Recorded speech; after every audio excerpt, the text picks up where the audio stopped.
नमस्कार मित्रों, फिर से स्वागत है आपका अपने YouTube चैनल हिंदी की पाठशाला पर। मैं डॉक्टर धनेश आज के सेशन में, आज की इस कक्षा में आप सभी का हार्दिक स्वागत अभिनंदन करता हूं। आज की जो कक्षा है, आज का जो सेशन है, उन विद्यार्थियों के लिए अति महत्वपूर्ण है जो इस बार महाराजा गंगा सिंह विश्वविद्यालय बीकानेर से सेमेस्टर यानी बीए फर्स्ट ईयर में हिंदी साहित्य की परीक्षा के रूप में या हिंदी साहित्य के विषय के रूप में परीक्षा दे रहे हैं। हम आज की कक्षा में डिस्कस करेंगे संपूर्ण पाठ्यक्रम पर, हिंदी साहित्य के पाठ्यक्रम पर, संपूर्ण हिंदी साहित्य का जो पाठ्यक्रम है, क्योंकि मैं हिंदी का एक अध्यापक और एक, ये मान सकते हैं, एक विद्यार्थी हूं, क्योंकि आजीवन है वो व्यक्ति प्रमुख रूप से विद्यार्थी ही रहता है। हिंदी साहित्य के विद्यार्थी प्रमुख रूप से इस वीडियो को बहुत अच्छे से देखें, आपको सिलेबस अब अच्छे से समझ में आएगा। और यहाँ तक मैं बताता हूँ, बहुत सारे ऐसे विद्यार्थी होते हैं जिनको सिलेबस का पता ही नहीं होता कि सिलेबस हमारा है क्या, और पढ़ने बैठ जाते हैं, वर्निंग सीरीज ले आते हैं, किताबें ले आते हैं, पासबुक ले आते हैं। तो कम से कम अपने को सिलेबस का पता होना चाहिए। मान के चलो हम किसी शहर या गाँव में जा रहे हैं और वहां का रास्ता हमें पता होना चाहिए कि वो गांव है वो यहाँ पर आएगा, इतने किलोमीटर है, यहाँ पे ऐसी दूरी होगी। तो वो प्रमुख रूप सिलेबस वही काम करता है कि आप प्रमुख रूप से किस प्रकार से उस रास्ते को जाएंगे या उस रास्ते को पार करेंगे। तो प्रमुख रूप से सिलेबस में हम डिस्कस करेंगे। महाराजा गंगा सिंह यूनिवर्सिटी ने प्रमुख रूप से इस बार सेमेस्टर सिस्टम लागू कर दिया, और यहाँ तक MGSU क्या सभी विश्वविद्यालयों ने प्रमुख रूप से सेमेस्टर सिस्टम जो है वो, यानी कि साल में 2 बार परीक्षा होगी, और इसमें इंटरनल एग्जाम भी लिए जाएंगे, इंटरनल मार्क्स भी होंगे, और जो मेन परीक्षा भी प्रमुख रूप से होगी।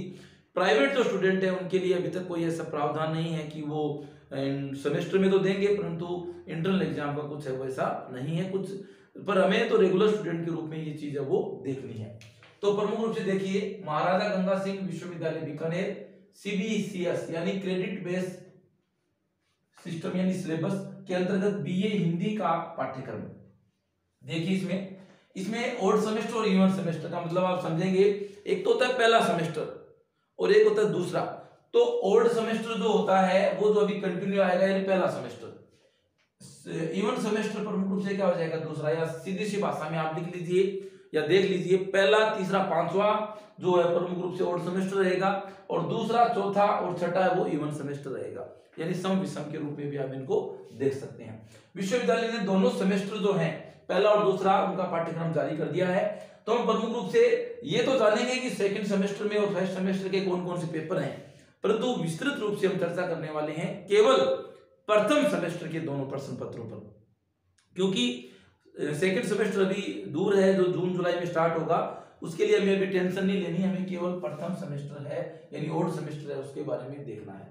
देखिए, प्रथम सेमेस्टर में पहला पेपर जो है भारतीय साहित्य परंपरा और आदिकाल, दूसरा है हिंदी साहित्य का भक्तिकाल। यानी कि आप देख सकते हैं कि आदिकाल और भक्तिकाल जो है वो प्रमुख रूप से आप किसमें पढ़ेंगे, या मान लो भक्तिकाल है वो आधा और आदिकाल है वो पूरा, ये आप पढ़ेंगे फर्स्ट सेमेस्टर में, और आधा बचा हुआ जो भक्तिकाल है वो और रीतिकाल पूरा आप किसमें पढ़ेंगे सेकंड सेमेस्टर में। परंतु विस्तृत रूप से हम चर्चा करेंगे केवल ओल्ड सेमेस्टर की, यानी कि सेमेस्टर 1 की, इसमें क्या क्या आपके सिलेबस में होगा।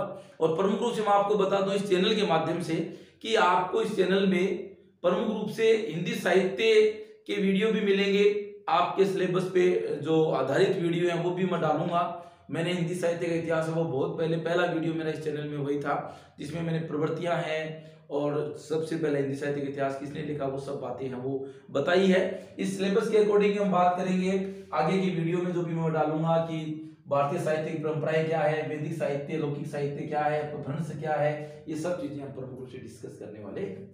तो इस ओल्ड सेमेस्टर की सेमेस्टर प्रथम में जो प्रथम पेपर होगा उसका क्या सिलेबस है, देखिए, भारतीय साहित्य परंपरा यानी भारत की साहित्य की परंपरा क्या है, यानी भारतीय साहित्य वो किस प्रकार से विकसित हुआ, किस प्रकार से परंपरा है। वैदिक साहित्य, जैसा कि आपको पता है कि साहित्य वो वैदिक और लौकिक, या संस्कृत को आप वैदिक और लौकिक के रूप में समझ सकते हैं। वैदिक साहित्य यानी सबसे जो वेद पुराणों में है उसके बारे में भी आपको पता होना चाहिए। और हिंदी का निर्माण संस्कृत से कैसा हुआ है, हिंदी जो संस्कृत बनी, संस्कृत से पाली, पाली से प्राकृत, प्राकृत से अपभ्रंश, इस प्रकार से वो बनी है। तो वैदिक संस्कृत, उसके बाद प्राकृत, उसके बाद पाली, उसके बाद लौकिक संस्कृत, अपभ्रंश, और साथ साथ में तमिल साहित्य का जो सामान्य सा ज्ञान है वो भी आपको होना चाहिए। यूनिट नंबर 2 में आप पढ़ेंगे साहित्य का इतिहास।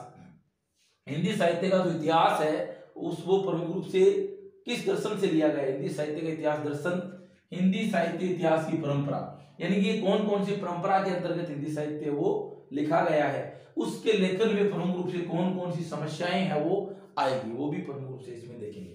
3 नंबर है आदिकाल। आदिकाल परिस्थितियां, आदिकाल की क्या परिस्थितियां रही, क्यों आदिकाल उदय हुआ, उसका नामकरण, यानी कि नामकरण वो आप देखेंगे। सीमांकन, यानी कि उसकी सीमा है वो प्रमुख रूप से ज्यादातर जो कवि हैं वो 1050 विक्रम संवत से 1375 विक्रम संवत मानते हैं। वो सीमांकन कैसे क्यों है, कवि कौन कौन से हैं, काव्य क्या है उन कवियों की, रचनाएं कौन कौन सी है, उन काव्य की प्रवृत्तियां क्या है और क्या उपलब्धियां रही, यानी उसमें क्या पाया आदिकाल ने, या हिंदी साहित्य में क्या भूमिका या क्या उपलब्धियां प्रमुख रूप से आदिकाल की है। नंबर 4 यूनिट में देखेंगे पद्मावती समय। इसमें क्या है, आपके चौथी और 5वीं यूनिट में 4 कवि हैं। पहला तो पृथ्वीराज रासो, दूसरा ढोला मारूरा दुआ यानी कवि कलोल का, तीसरा है विद्यापति और चौथा है अमीर खुसरो। तो मैं आपको बता दूं कि प्रमुख रूप से पद्मावती जो समय है उसमें पृथ्वीराज रासो का है, और जिसमें मनो कला शशि भान ये जो प्रमुख रूप से पद है फेमस वो आपके सिलेबस में है। इसका संपादन किया प्रोफेसर भारत भूषण सरोज व ओम प्रकाश सिंगल ने। उसके बाद प्रमुख रूप से ढोला मारूरा दुहा जिसका संपादन किसने किया है, नरोत्तम दास स्वामी ने। उसके प्रमुख रूप से क्या है, प्रमुख रूप से मारवाड़ प्रदेश या जो बीकानेर के आसपास का क्षेत्र है, मारवाड़ी का प्रदेश है, उसके बारे में प्रमुख रूप से इसमें कहा गया है। राजस्थान से जुड़ी हुई रचना है ढोला मारूरा दुहा, जिसके लेखक कवि कल्लोल या कुशला बाबू माने जाते हैं। यूनिट नंबर 5 में देखिए विद्यापति। विद्यापति के संपादक कृष्ण मोहन झा, जो प्रमुख रूप से पद हैं उनके भी 2 या 3 पद हैं, और दूसरा जो कवि है अमीर खुसरो जो खड़ी बोली का प्रथम कवि है वो माना जाता है, वो प्रमुख रूप से आपका क्या है आपके सिलेबस में 5 यूनिट में है। और इसके दोहे हैं आपके सिलेबस में, मुकरिया हैं और गीत हैं, ये प्रमुख रूप से आपको पढ़ने पड़ेंगे। ये तो आपका हो गया सेमेस्टर प्रथम का फर्स्ट पेपर, यानी कि आपका सेमेस्टर प्रथम और उसका प्रथम जो भाग है 2 पेपर होंगे आपको पता है। प्रथम जो पेपर है उसका सिलेबस मैंने आपको बता दिया है कि प्रमुख रूप से इसमें आदिकाल के बारे में अगला पूछेगा, आदिकाल के साथ साथ साहित्य का इतिहास कहां से प्रारंभ हुआ, और साथ साथ प्रमुख रूप से आपको हिंदी साहित्य का जो भक्ति काल है निर्गुण काव्य वो दूसरे काल में आप पढ़ेंगे, यानी आधा ये आप भक्ति काल पढ़ेंगे और एक आप आदिकाल इस यूनिट में पढ़ लेंगे, और आधा इसमें है ही कौन सा भक्ति काल। देखिए यूनिट नंबर 2 यानी कि पेपर 2 सेमेस्टर फर्स्ट का ही इकाई में देखिए, इकाई 1 में भक्ति काल सीमांकन, भक्ति काल की समय सीमा यानी 1375 से 1700 माना जाता है, परंतु अलग अलग कवि है वो अलग अलग वो मानते हैं। परिस्थितियां क्या रही भक्ति काल, आदिकाल है वो क्यों उदय काल अस्त क्यों हो गया, कौन सा आदिकाल, और क्यों प्रमुख रूप से उदय हुआ कौन सा भक्ति काल। भक्ति काल को श्रवण काल क्यों कहा जाता है ये भी आपको पता होना चाहिए। भक्ति का दार्शनिक आधार क्या है, वर्गीकरण करना है, प्रवृत्तियां पता और आंदोलन कौन कौन से हैं वो भी प्रमुख रूप से आपको देखने होंगे। सेकंड में प्रमुख रूप से संत काव्य, यानी जब भक्ति काल को हम प्रमुख रूप से डिवाइड करते हैं तो निर्गुण काव्य और सगुण काव्य, और सगुण में भी हम 2 भागों में बांटेंगे सगुण को, संत काव्य और सूफी काव्य। सूफी काव्य को ही हम प्रेमाख्यान काव्य कहते हैं, और संत काव्य को हम क्या कहते हैं प्रमुख रूप से ज्ञान मार्ग की शाखा है वो कह सकते हैं। इसके बाद निर्गुण में हम जब जाएंगे, निर्गुण में हमने प्रमुख रूप से क्या देखा, निर्गुण जो है वो 2 भागों में बांटते हैं, कौन कौन से निर्गुण को, प्रमुख रूप से ज्ञान मार्गीय और प्रेम मार्गीय। सगुण को हम 2 भागों में बांटेंगे, कौन कौन सा हो जाएगा आपका सगुण है कि राम भक्ति शाखा और कृष्ण भक्ति शाखा को हम प्रमुख रूप से इसमें देखेंगे। तो संत काव्य की पृष्ठभूमि, संत कवि, रचनाएं, वैशिष्ट्य व काव्य प्रवृत्तियां। 3 नंबर यूनिट में देखेंगे प्रेमाख्यान काव्य, उद्गम, स्वरूप, पूर्व परंपरा, वैशिष्ट्य और प्रवृत्तियां। चौथी यूनिट में आपको पढ़ना है कबीर ग्रंथावली, जो संपादन किसने किया, श्याम सुंदर दास ने, और इसकी पद और साखियां आपके सिलेबस में है, क्योंकि कबीर दास ने साखी शब्द रमेनी 3 ही लिखे हैं, तो पद आ जाएंगे इनकी और साखी आ जाएगी। रैदास जिनको रविदास भी कहा जाता है, वो जिसका संपादन सुखदेव सिंह ने किया, उसके कुछ पद आपके सिलेबस में प्रमुख रूप से माने जाएंगे। उसके बाद है जायसी जिसका संपादन निवास शर्मा ने किया है। और प्रमुख रूप सिंहल दीप खंड आपके सिलेबस में है। सुंदर ग्रंथावली यानी सुंदर दो दास है, जो भी प्रमुख सुंदर दास भी क्या है, निर्गुण काव्य की कवि हैं, जो प्रमुख रूप से अपना ग्रंथ है वो संपादन किसने किया, पुरोहित हरि नारायण शर्मा ने। प्रमुख रूप से ये सिलेबस है। और मैं आपको सहायक पुस्तकें बता दूं कि प्रथम जो पेपर है उसकी जो सहायक पुस्तकें प्रमुख रूप से आप देखेंगे, जैसे विद्यापति शिव प्रसाद सिंह, विद्यापति का काव्य, हिंदी का आलोचनात्मक इतिहास राम कुमार वर्मा, हिंदी साहित्य का अतीत विश्वनाथ प्रसाद मिश्र, ये कुछ किताबें हैं जिसको आप प्रमुख रूप से पढ़ सकते हैं।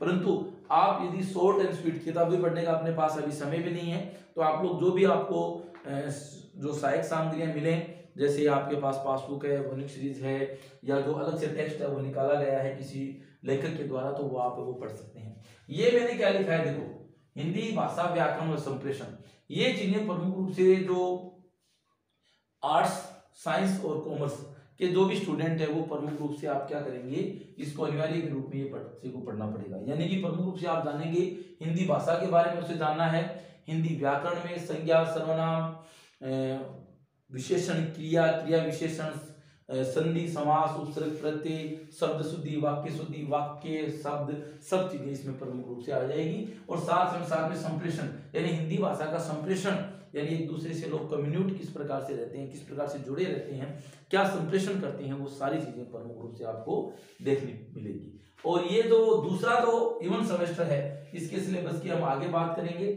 और अनिवार्य का जो पूर्ण रूप से सिलेबस है वो भी एक अलग वीडियो में लेकर के आऊंगा, किसका, हिंदी भाषा व्याकरण और संप्रेषण। आपको प्रमुख रूप से कंफ्यूज नहीं होना है। हम प्रमुख रूप से आपकी परीक्षा तब तक होगी लगभग जनवरी में, एमजीएसयू की निर्धारित है अंतिम वीक में, तो तब तक हम प्रमुख रूप से कुछ सिलेबस को कवर करेंगे और कुछ शिक्षण सामग्री आप अन्य पढ़ें। और आप प्रमुख रूप से सिलेबस के अकॉर्डिंग ही पढ़ेंगे। आपको प्रमुख रूप से भ्रमित नहीं होना है।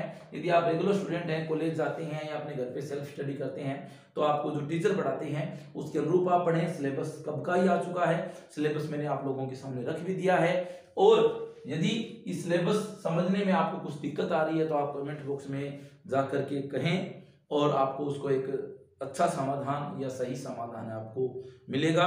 और यदि अभी तक आपने चैनल को सब्सक्राइब नहीं किया तो प्लीज आप सब्सक्राइब कर लें, क्योंकि आप लोगों की अच्छी जानकारी, आप लोगों को ज्ञान देने के लिए या जानकारी देने के लिए हम लोग जो वीडियो बनाने में जो मेहनत करते हैं उसमें आप प्रमुख रूप से उस वीडियो को लाइक करें, अपने दोस्तों के साथ शेयर करें, और सब्सक्राइब नहीं किया है तो वो भी आप कर लीजिएगा। मिलते हैं हम नेक्स्ट वीडियो में, तब तक के लिए धन्यवाद।